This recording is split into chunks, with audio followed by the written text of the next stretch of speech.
So here we are, the unit third of the Iliad, that is war in the Homeric age, honor versus horror.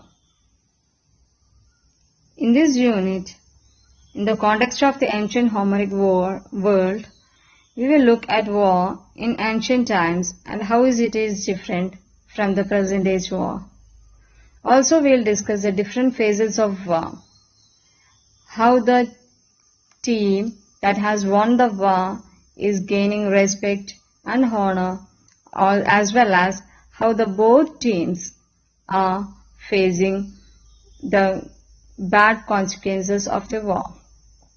Also, finally, in the context of the Iliad and its sequels, we study the ancient glorification of war and also the consequences and sufferings caused by it.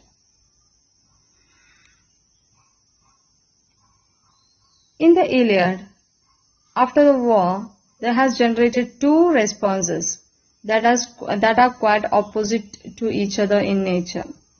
That is, one is the admiration for foes that wins a war, and in this context, force is seen as an index of power, strength, courage, and merciless brutality, because the winning team is gaining respect and also admiration. That means force is measured as a index. ഒരു പവറിന്റെയും സ്ട്രെങ്തെല്ലാം ഒരു അടിസ്ഥാനമാക്കി ഒരു അളവാക്കി ഫോഴ്സിനെ കണക്കാക്കുകയാണ്. Also, it also shows the hatred for war because it is destroying both the victor and the vanquished. Simone Weil, in her essay on the Greek classic The Iliad, says that the true center, that is the hero of the Iliad, is force. Also, Joel Rosenthal comments that Iliad makes us think on war itself because the use of the force shapes our understanding of virtues and vices. Whatever be the good quality, such as honor and responsibility, and the vices such as excessive pride, vengeance, and cruelty, we think it on the basis of force. Also, from these two comments arises some basic questions. One is, who is the hero of the Iliad? And also, is it Achilles or Hector? Or the sparing gods who are the determiners of human destiny, because a lot of gods are intervening in the war. We have seen that. Or the force that has the power to celebrate virtues such as honor and responsibility, commitment and loyalty to one's group. Or the force that has the power to destroy those driven by anger, revenge and savagery.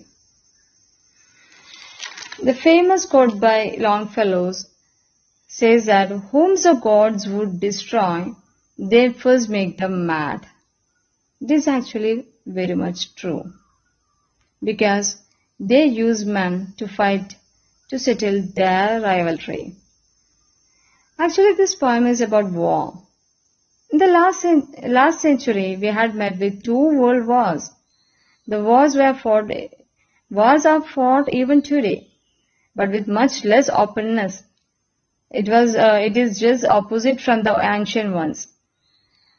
Now it is less open. It is less It is less accessible to the normal people. And also the difference is that now it is with more cunningness and cruelty. Earlier the reasons were very much clear. Whatever is the reason for war, it was very much clear. But in today's wars, they do cover the reasons with clogs. They say it because of fundamentalism, casteism and racism, and kill lots of innocent people. Earlier the wars were between two well-matched heroes, but now it is impersonal, fought by cunningness only. Iliad also explains the destructive results of war, where women of the defeated side were taken as slaves and their young sons were killed to avoid their revenge in the future, as we see in films nowadays. In short, the final result is chaos and restlessness everywhere. Simon Weiss also to ask that, can never be force be tamed? Will it be as cruel as it is always? Now, based on this, we can discuss the different phases of war. In the last unit, we can see the details of the war between the Trojans and Greeks for Helen, and also between Agamemnon and Achilles over the war booty, and also between the Greek Petroclus and the Trojan Hector, and finally between the two great leaders, that is Achilles and Hector. In all these, gods and goddesses are taking their sides. Even the prelude, the introduction to the war, was because of these goddesses. Because the story is like this: Paris, who is a handsome Trojan prince, who was very much considered, who was very much praised for his looks, he is asked to select the fairest among the three goddesses, who is Aphrodite, who is a goddess of love and beauty, Athena, goddess of wisdom and warfare, and also Hera, who is the goddess of marriage, though she is cunning and manipulative. But all the strife comes into action where the Ares, who is a goddess of war and such things. Even in our culture, gods and goddesses are for virtual qualities, right?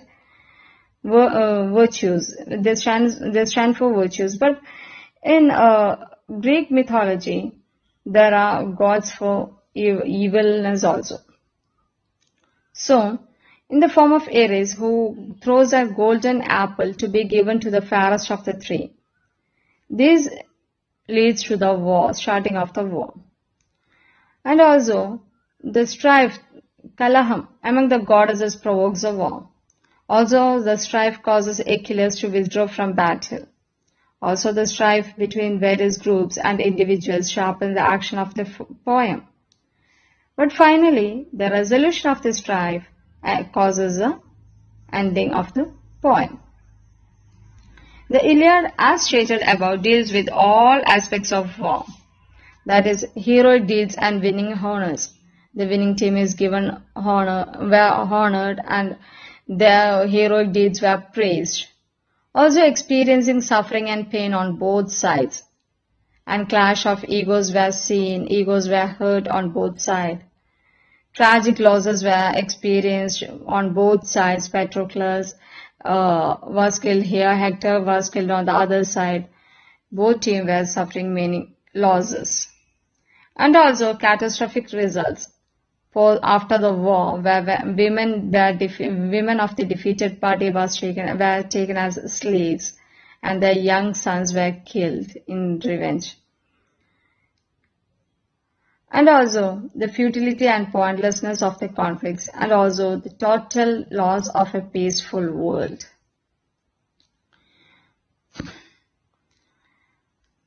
The whole poem shows only the last 40 days of the war, and also it shows the conflict because of Helen's abduction between the Trojans and Greeks. The Iliad in 24 books focuses on the Greek hero Achilles, who was responsible for the death of Hector, his Trojan enemy, and the defeat of the Trojan army. He had initially withdrawn from the fight that we have discussed many times before. And also, because his ego was hurt, it was the reason. The war goes on as Achilles is nursing his ego and grievance. The details of the war, where the contending soldiers behave like brutal beasts and savagely tearing the entrails of their opponents, shows Homer's matter-of-fact description and his acceptance of barbarity inherent of war. Because here says that everything is explainable, everything is okay in war and love. The 14th book of the Iliad, dealing with Petroclus' vicious and barbaric killing of the Trojan warrior Hector and a number of other Trojan fighters, seems to endorse war brutality as a routine affair. He does not pass judgment. Homer does not pass any judgment on the ferocity of war, nor looks at the force and violence employed as dehumanized acts of frenzied armies. He is not at all advocating it, and also he is not at all against it. This is not a justification but an acceptance of an inevitable concomitant of war. In a strange way, war brings men together, making them violent and willing victims to violence, because they are ready to be the victim, and also they are uniting with each other to fight against the enemies. Also, Homeric pictures continues to unfold before our eyes today when we learn about the beheading of captives by the Islamic State and the decapitation of soldiers on the enemy side along the line of control between India and Pakistan. Not only between India and Pakistan, between many countries, when the people are found crossing the borders without particular permission, they are beheaded by the army. Nobody questions them, because they take it as their right. And also about 7 decades ago, Hiroshima and Nagasaki witnessed a replay of war tragedy, where 2.5 million people died. And also lots and lots of people are suffering even today because of the after effects of that bombings. Today, leaders, political and military, cloak their ambition under the garb of nationalism and patriotism. They do not make it clear what the actual reason of their wars are. They do cover it under their cloak, and they do claim that it's because of nationalism and patriotism they are fighting with each other.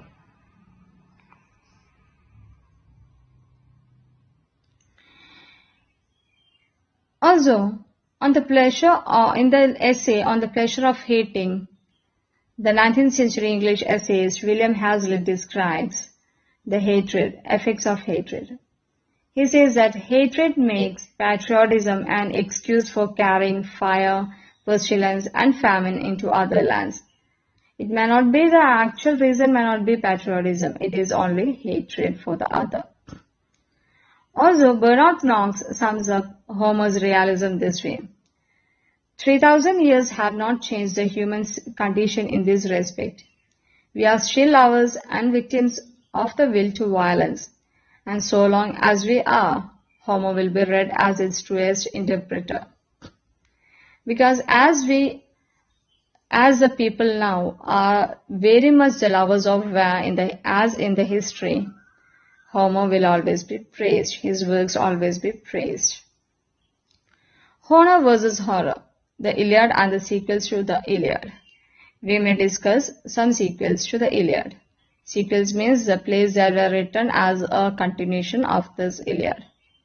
War unites people.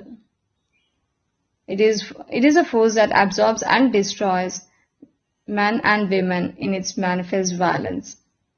Homer does not praise a war, also never was against it. He thinks that war is a necessity in which the victor can eliminate the vanquished. Who the victor will be and who the vanquished cannot be decided except through war. Also, Homer is stubbornly silent on the issue of the worth of war, though the poem raises the question of honor versus horror in the battlefield. Homeric culture lays great emphasis on personal honor, because they pay a very much importance for personal honor. Whoever humiliates a person individually, he is hurt very much, and it may lead to a war. But the preservation of that honor is possibly only through fighting. Irrespective of whether one wins or loses, the thing is that he fought for his self-respect. The thing is that it never matters whether he won the war or lost it. The warrior gains heroic nobility not only in victory but also in death. Here, Hector is a very good example of that.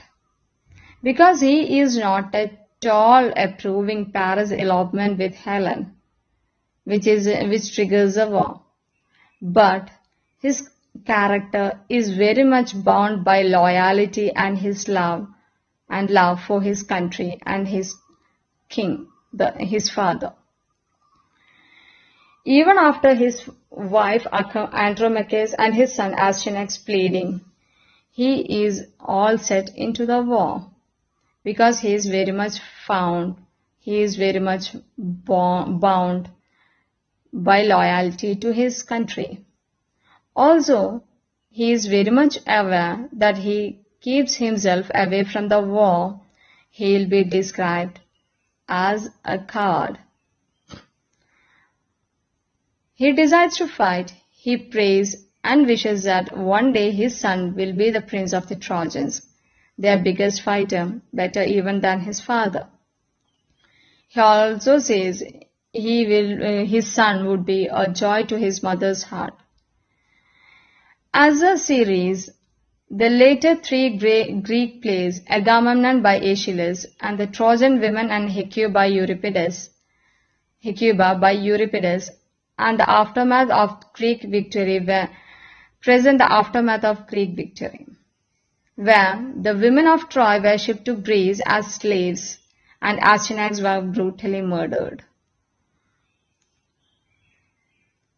Hecuba, who is the mother of Hector, wife of Priam, is seen to be also by then the Priam also dies. Then she is a widow now.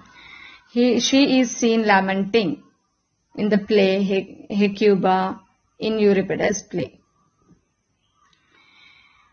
This is a result of the defeat of the Trojans, which was movingly shown by Euripides in the Trojan Women and Hecuba. Andromache becomes a slave along with Hector's mother after she is subjected to the horror of seeing Astyanax thrown down from the ramparts of Troy. We can see many parallels in many histories. Like there was a massacre of innocents in the biblical account of infanticide, where all young male Jewish children were killed by Herod the Great, being afraid that they would replace him later. Also, in Indian history, in Indian mythology, Kamsa, who is the uncle of Lord Krishna, seems to kill all his nephews just because he was informed that he would be killed by one of them. Such inhuman cruelty continues even today, but change of characters and change of weapons surely took place.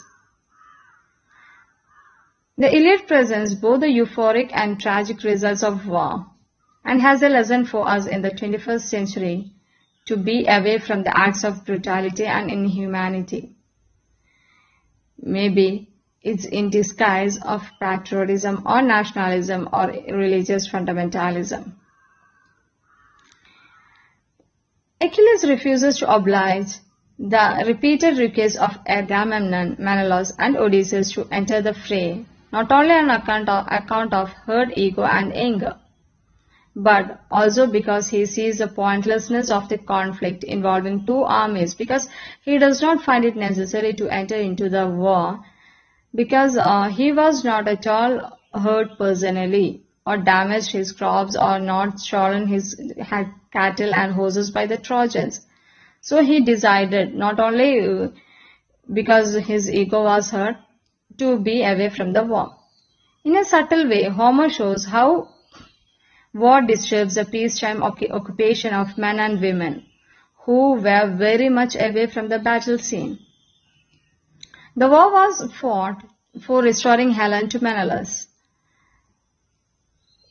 but it was a heavy price to pay for all those Trojans because they were very much away from the battle scene.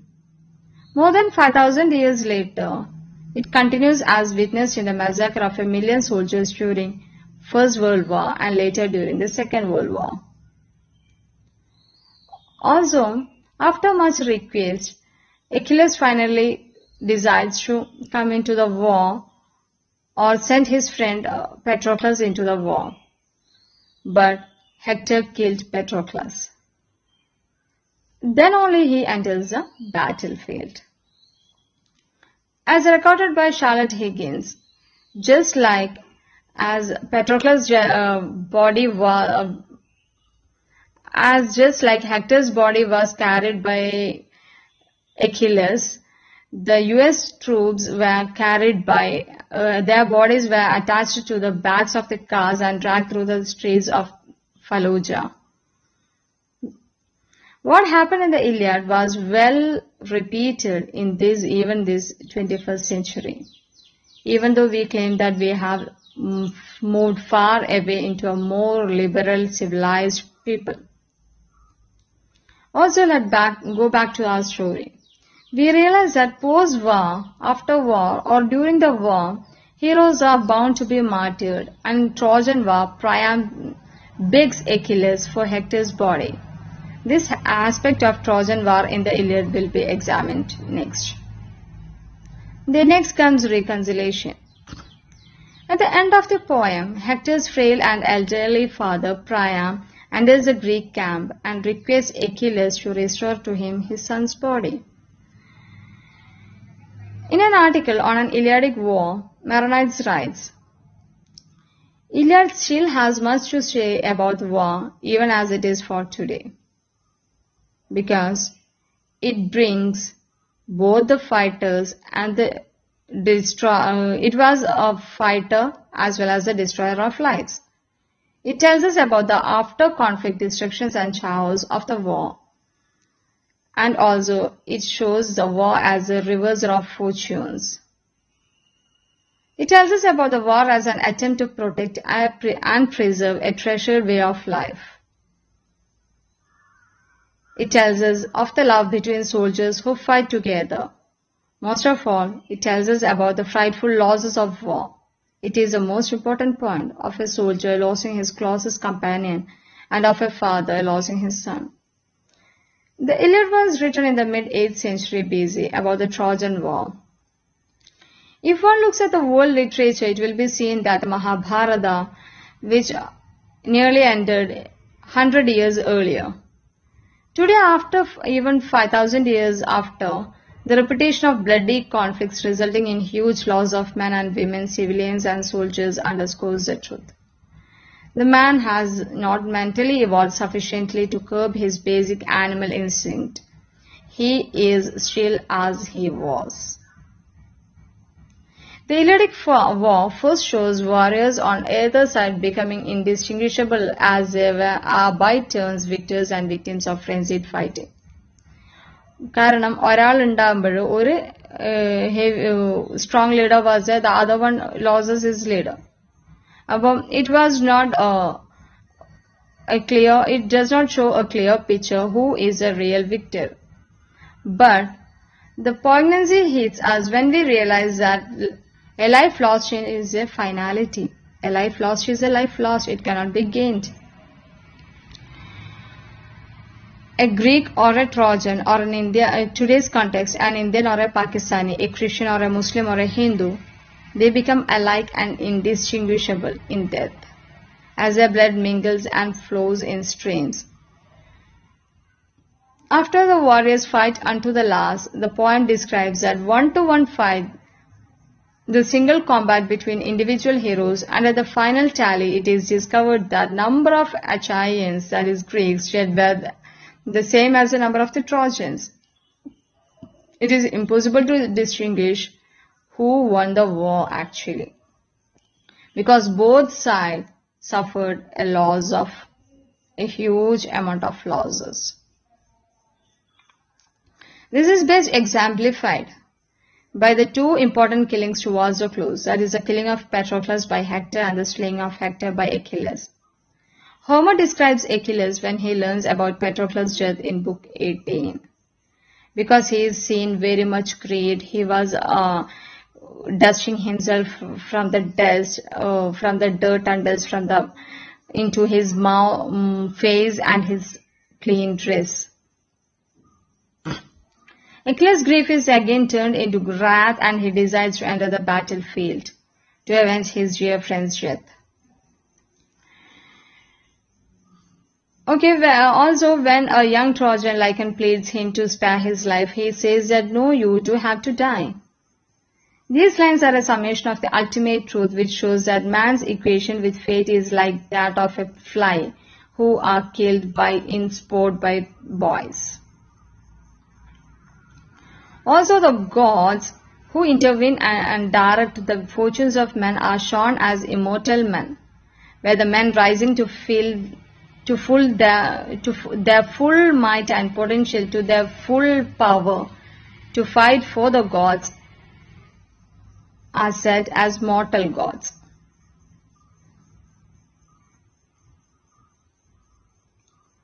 Actually, again to quote Charlotte Higgins, he says that this is a hard world. The war isn't for anything. It is not for anything. It is not in support of anything, but it is against everything. When the warriors die, there are no flights of angels to sing them to their rest, only the prospect of a ghastly, ghostly absence of meaning. Whereas Hector is killed, it is the turn of Trojans and in particular the aged father Priam to feel the heartache that Achilles had felt over the loss of Petroclus. Book 24 is unique as it deals with happenings off the battlefield. When Achilles is shown as a relentless and merciless warrior on the battlefield, rejecting the opponent's supplication to be spared, Priam's request to Achilles to restore his son's body exemplifies the values of humanity. Donald Latina in his Probe and Survey Nonverbal Behaviors in Iliad 24 writes, Priam's self-degradation, that he was kneeling before Achilles in a request to get his son's body back, he becomes a hero actually. Also, his gesture of taking and kissing his son's slayer's hands is an example of a new kind of heroism, an exhibition of egoless humanity in defeat. This is heroism off the battlefield, a recognition of the might and power of his opponent and a willing shedding of his ego in the larger context of honorizing his son who had met with a heroic end. It is a Priam, the king, who kneels before Achilles, who is just a warrior, not even a king or a prince. Achilles sees the image of his own father in Priam, so he decides to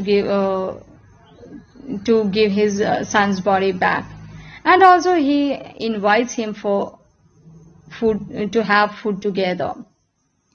That is a real act of showing respect towards him.